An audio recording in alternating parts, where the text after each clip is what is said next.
ហើយយើងស្រាប់ឲ្យឈូបើសិនជាគេចង់ទៅបានយើងគេបាច់ទាត់យើងគឺទៅតាមយើងរហូតយើងថយទៅថយទៅបាទ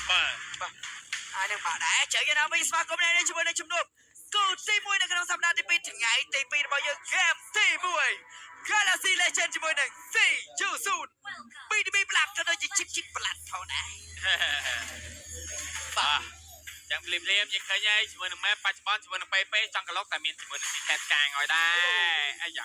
បាទមានការ farm រៀងខ្លួនទេល្បឿន farm តែ PP ឈរនៅក្នុងការ farm របស់គេ Retry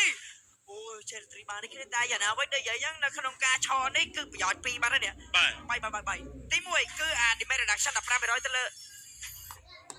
បាទកុំភ្លេចអ្នកនេះជាមួយនឹង Infinix Note 50 Pro 5G របស់យើងនេះគ្នាបាទតែការរចនាពុំពេញដោយអនុភាពដូចគ្នាផងដែរអែមស្រែមយកតែមែនតែជាមួយនឹងទូរស័ព្ទដៃ Infinix បាទខ្លាំងកម្រិតអាជីព 120Hz ពេញលេង Mobile Legends ចឹងយ៉ាងណាវិញចូលមកកាន់ការរបស់យើងឃើញណា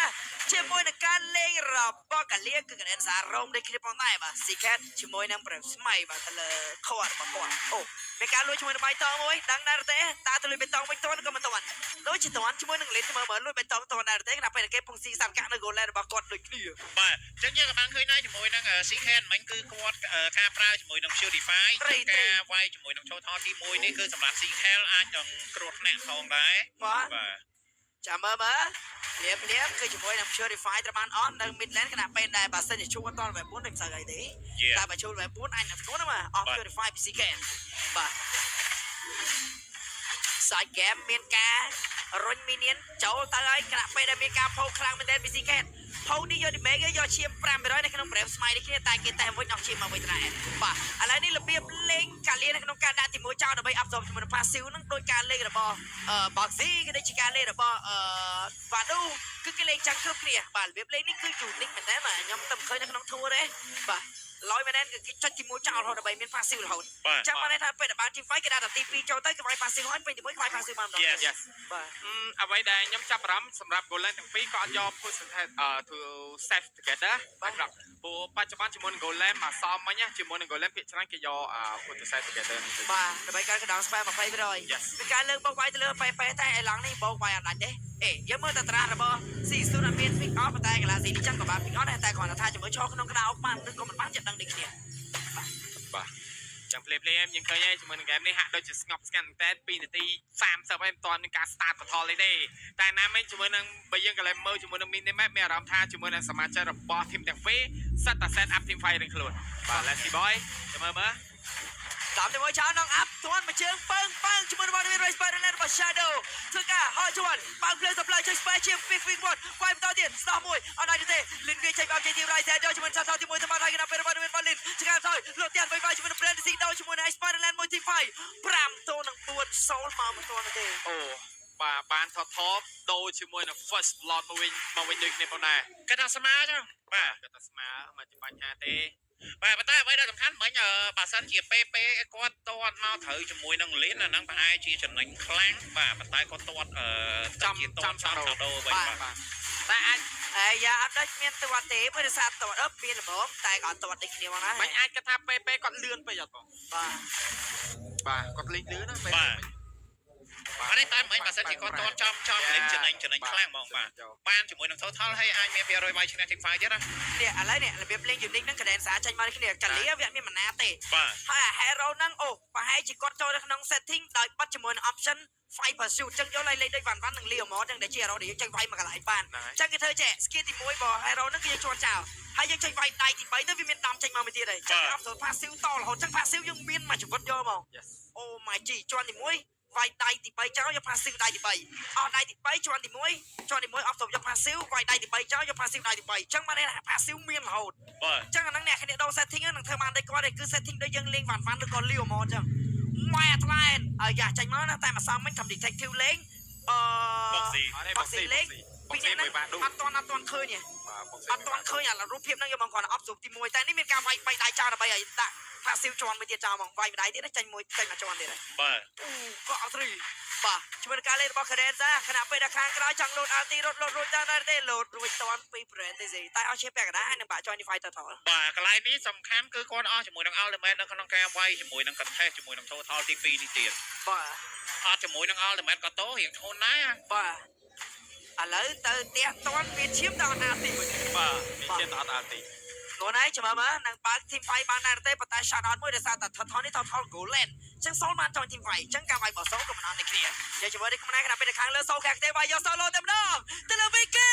អូ squad ខ្ញុំដែរទេព្រាបជាមួយនឹងការដេកតាវាយនេះខ្លួនឯងគ្នាការលើកជាមួយនឹង CK នេះគ្នាលើកបានក៏បានចាក់ slow ដាក់ជាមួយនឹងកតេលមួយទៀតនេះខ្លួនឯងជាគៀងគោមយកទៅចោលមកតែម្ដងពី CK ឡើងឈាមពី Brave Smite ខណៈពេលដែលមានការចូលវាយជាមួយនឹង Total Dance អូមកខាងទឹកដីរបស់ Galaxy Legends មកព្រួយទៅយ៉ាងណាវិញតែ skill បានតែម្នាក់មួយតែម្ដងខណៈពេលដែល Total នៅបន្តតែទៅវិញទៅមកនេះខ្លួនឯងអ្វីដែលចំណេញគេមិនទាន់មានទេតែ buff របស់ Season ការក៏ត្រូវ clear boss ដើម្បីឲ្យ lane flow fam អ្វីដែលសំខាន់តិចហ្គេមនេះមានតែ2 total ឲ្យប្រាប់បើ hold total hold ដល់ហើយ បាទថតទី1 3នាទីបាត់វាយ អូ so you អានមកតន់បើសិនជា Total Ryzen Race Ryzen ខណៈពេលគេពង Total នេះខ្លួនឯងបើទៅទៅបានមួយបើយូរជាងហ្នឹងគេនឹងទីបើខំមួយទៀត Brand DC បើសិនជា reset total បានម្ដង Ryzen បានទីបើខំច្នៃឥឡូវ Ryzen បង្កើតមកទៅមកតោះព្រៀបបើទៅទៅវាយយកទៅលោតជាប់នៅក្នុងទីវាយនេះខ្លួនឯងខណៈពេលលោតជាប់ទៅ total ទេលោតវាយផ្ទះជួយនៅ Vicky ខណៈពេលមានការទៅលើ Ryzen នេះខ្លួនឯងមានការជិះស្វែងឈាមដល់ថយវិញនេះខ្លួនឯងទៅបង2បង3បងជាមួយការវាយរបស់ Vicky តែការកលាជួយប្រគៀបានហើយជាមួយនឹង CK ក៏យកបានជាមួយនឹង Asira នេះខ្លួន last man standing ដល់សម្លេង TC នោះទេលើបើមកក្រោយបញ្ហាទីខណៈពេលរះជាមួយនឹងការរះទៅបងទៀតដល់ដៃ Brand DC នោះទេតែ trap ប្រគៀទៅកាន់ Vicky អាយយ shot out ទៅបាញ់មិញជាមួយនឹង Lin ដែលគាត់ bet ជាមួយនឹង PP តែម្ដងគាត់ដឹងហើយថា PP ចេះ cancel នឹងឈ្មោះមិន knock click តទៅលើគាត់ណាគាត់ស៊ីចកេតតែតិច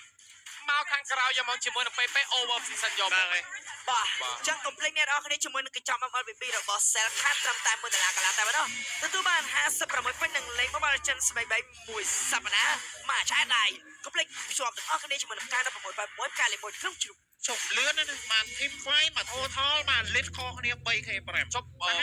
ន objective T1 មួយទៀតបាទបាទអូយនិយាយថាមក team fight នេះមក team fight ធំមិញគឺសម្រាប់ខាង Galaxy Legend គឺចំណេញខ្លាំងមែនទែនអញ្ចឹងខ្ញុំពងឆ្ងល់ថាសម្រាប់ Hero Cadenza គឺគាត់ pick off ប៉ុន្តែគាត់អត់កញ្ជ្រោលទេណាមិញបាទគាត់អត់លេងមុនទេគាត់ចាំឲ្យខាង CU Soon PP គាត់ជាអ្នកលេងមុនបាទអញ្ចឹងការ make team fight មិញគឺចេញពីខាង CU Soon មុនទេបាទមិនមែនជាខាង Galaxy Legend ទេព្រោះដោយសារ Kalia នេះបើយើងមើលទៅងាយស្រួលក្នុងការ pick off មែនទែនសឹងតែថាស្រួលជាង pick off ជាងឈូទៀតណាចាតែនិយាយ Hero នឹងគេ design មកស្រួល pick off មកតំផឹងមក skill ស្តា skill ធ្វើបានហាក់បាទម៉ែណានោះអាប់ពីឆ្ងាយនឹងឆ្ងាយណាបងឲ្យបកកបោបាទកន្លង map ហើយនោះអាប់អត់ដឹងគេសេរីចង់ទៅណាក៏បានហោះពីលើមេឃយកមកហើយអាទីអាបោកគេមកខ្លួនឯងនេះ immune ទៀតតែនិយាយយ៉ាងបើយើងវិភាគទៅវា skill ធ្វើបាបគេហ្នឹងធ្វើបាបបាទ hero អត់ទេបាទ hero ដែលមាន skill លយវាធ្វើបាបបាទនិយាយទៅវាខ្លាំងគោក plan ខ្លាំងអីតែបាទ romer នេះវាអត់ទេបាទនេះហ្គេមនេះយ៉ាងឥឡូវវាហ៊ានលោតជួយ immune កាត់តមកទាត់ចូលផ្ទះវិញបានដែរនិយាយទៅ romer វាចំណេញខ្សោយច្រើនតែបើថាវាប្រញោះ hero ដែលនៅ goal lane អីវាសម្បូរ skill hero ហ្នឹងគឺ design មកដើម្បី fight hero ដែលមិនមានអីតដៃយ៉ាងណាវិញបែចង់ make play បានទេ hero បាទកាយបានអត់ទេខ្លួនឯងអូនស្មើនៅក្រោមតែយើងក៏លេងតែមើល Lin ដូចជាបានធ្វើការ steal ជាមួយនឹង Orange Bar ឬមួយយ៉ាងណាបាទអត់ដឹងដែរព្រោះមិនចូលទៅនៅក្នុងម្ដុំ Orange Bar ជាបានទេបងព្រោះ Orange Bar វាបាត់សំខាន់មក T1 នៅក្រោមសមាជិករបស់ CSU ទុក4ទេ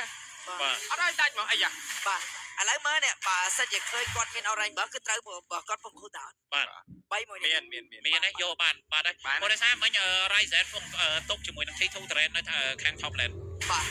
គាត់ស្គាល់យកទៅមែនតែបែអូឌុំគាត់ដល់អាប់មួយប៉ាំងចុចជាមួយនឹង Emblem ទូនេះខ្ញុំអត់ដែរប៉ុន្តែអាមកចេះឡតក៏បានមកដល់2 total ទេណៃកើអូយមានអារម្មណ៍ថាអ្វីដែលសំខាន់ណាស់ជាមួយនឹង Galaxy លេងជាមួយនឹង game ដែល safe ខ្លាំងណាអត់ចូលដូចបងពងនិយាយយ៉ាង Galaxy គេពងលេង flow គេហ្មងគេ set up flow គេដែលខូចគេដាក់យកមកឲ្យគេយកមកលេងហ្មងគេអត់កញ្ចូលទោះគេមាន hero pick off ប៉ុន្តែគេអត់កញ្ចូលទៅ pick off ហើយគេសុំចិត្តថាយកតែ hero ហ្នឹងមកធ្វើចតុលនៅខាងមុខដើម្បីចាំ cover hero ដែលមិនខួររបស់គេធ្វើឲ្យសមាជិករបស់ខាង CU Soon អត់ហ៊ានចូលវាយហ្មងបាទឥឡូវគេឲ្យ Secret ទៅផោកហើយបើ Asira អត់ឃើញមកផោកមួយ Secret ទេតែតែចាំAsira ផោកបានតែ damage តែ Secret គាត់មាន Brave Smite ក៏ផោកបានឈាមវិញ500លោតបាទអញ្ចឹងល្បឿនផោកមេឃទល់មេឃដល់ពេលអញ្ចឹងវាចម្លែកដែរបាទព្រោះដោយសារវាយមីដៃវាយចេះតែជិះទីកន្លែងឈាមលួតជួន Retry ផាច់ហើយ Vicky ឈ្នះយកបាន Hello អត់មានចាក់កតែនៅដល់យកបាននេះខ្លួនបោកព្រាមួយវាយនៅខាងក្នុង Brady ចិត្តដាច់មុនគេប្រហើយ Brady ជាមួយនឹង Vicky Mega Kill Vicky Double Kill Vicky អាចទៅប្រគិម្ដងទៀតដែរទេកណ្ដាលពេលតែមួយ Snap ងាវខោបាត់ហើយបាទអ្វី ដែលសំខាន់ជាមួយនឹង team fight មិនគឺ C0 ញ៉ៃ team fight ចេញជា2ជា2យកតែម្ដង វាយអានេះអត់មាន hero ដែលមិនដែលចូលមកលោកដល់ Wiki អ្នកដែលចូលមក Wiki ហ្នឹងគឺសុទ្ធតែជាប្រភេទ hero អត់ដែលមិនហ្នឹង ត្រឹមត្រូវបងមិននៅឈូមកតទៅលើ Wiki អត់មាន damage បងទេ អត់មានតែចូលដល់ចាអ្វីដែលសំខាន់បាទការប្រកួតរបស់យើងគឺជក់ចិត្តខ្លាំងមែនទេសម្រាប់អ្នកដែលចង់មកទស្សនាការប្រកួត LKA រដូវកាលទី8របស់យើងអាចមកទស្សនាផ្ទាល់នៅឯផ្សារ Olympia បាទនៅឯរោងកុនបាទ Legend ជាន់ទី6ទី6បាទអែមយកតែមែនទេ អីដែលសំខាន់គឺមិនទាន់មាន kill នោះទេពីស៊ីស៊ូseason នេះយ៉ាងមិនចេះយ៉ាងណាមិនជំនឿកៅវាយទៅលើហ្វនក្នុងការលេងរបស់ Galaxy Legend គឺគ្របយកតែម្ដង Oh my god 8k goal lead ត្រឹមតែ10នាទីបាទច្រើន នេះអាចបើបាន T3 អាចបែរជាលោតដល់10បាទ9ដល់10បាទអីកាយាចូលវាយក្នុងកដៅវេទមន្តមានការណក់អាប់នេះក្នុងណាគ្មានវិញវត្ត3ពីលីនបានការងើបតែនៅដល់បគៀបាយដល់ជាមួយនឹងលីននេះទៅ4 kill ដល់បាត់ហើយដល់បគៀ2ណាមានតែបគៀទៀតដែរទេជាមួយនឹង Vicky វាយទៀតមីនីមានតែម្ដាយមិនបានវាយទៀតទេធ្វើការវាយជាមួយនឹង Midland វិញសិនអត់ទេការតន់បាទមីនីការតន់មិดមកបងមិดមក11 10ការតន់បានដាច់អាចដាច់T3 Terrain ហ្នឹងបាទដាច់ T3 Terrain អីចា Shadow ចង់ចូលវាយបដូរជាមួយនឹង Rise នេះក្នុងបើកភ្លើងសំភ្លើងមួយសិនធ្វើការវាយជាមួយនឹង Pom Midland Finally ពីប៉មធំប៉ុន្តែស៊ីស៊ុំក៏បានបាយពងមកយកជាមួយនឹង1 kill ដូចគ្នាណាមួយ Galaxy Legend គេលេងអត់ឲ្យ fail បាទគេចិត្តតិចដែរ Yes អាយ៉ាចូលនឹងអាប់តាមទាត់អូយចាយ flick មួយចង់ឆាត់ដល់កណ្ដាលសាក៏មិនងាយគេត្រឹម Romer ទៅ Romer តែប៉ុណ្ណោះបាទសំខាន់យើងមើល flow លេងរបស់ Galaxy គេលេង straight មកសុតយកមកបាទមិនថាគេលេង straight សុតយកមកអត់ខ្វល់គេដឹងថានាទីណាត្រូវធ្វើអីពេលណាត្រូវធ្វើអីគឺគេកំណត់តាមពេលវេលានឹងយកមកច្បាស់ទៅបាយបាទទៅលេងគ្រប់យ៉ាងការឡើងគឺ perfect timing យកមកយ៉ាហើយណាមួយដូចខ្ញុំបាននិយាយគ្រាន់តែឃើញត្រាភីខ្ញុំថា game នេះគឺភាគរយច្រើននៅ Galaxy និង Snowball លេងយកមកព្រោះតែ damage របស់ Season ក៏អត់មាន damage បូកទេអត់មាន damage តែនោះ damage ទេប៉ឹងទៅលើ damage 50 late game ហើយ50គេមិនឲ្យងាយ late game ស្រួលទាំងដើរលេងតែតាមពិតបើសិនជាគាត់បានយក game មួយនេះគាត់ឆ្នៃយកជា passer ឬមួយក៏យកជា well វិញចាគាត់នៅទេចា start ចាំអាស៊ីរ៉ាចុច purify លឿនតែម្ដង shadow បើ modify ឡើងមកលេងគ្វាគាត់ចាយ flick រត់ទៅក្នុងក្នុងពេលមានការ thread ទៅផងក្រៅពី rise នេះគ្នាផងដែរបាទគ្រាន់តែឃើញជាមួយនឹង rise នៅក្រៅវាបុកវាយ4 5យកហ្មងអត់ខ្វល់ទេតែចេញ map គឺគេវាយដោយសារតែការលេង8 7 9k goal ហើយ lot ទី2នឹងចេញមកក្នុងពេលបន្តិចទៀតនេះដូចគ្នាបើយើងកន្លែងមើល item របស់ Vicky 7-0នៅក្នុងដៃ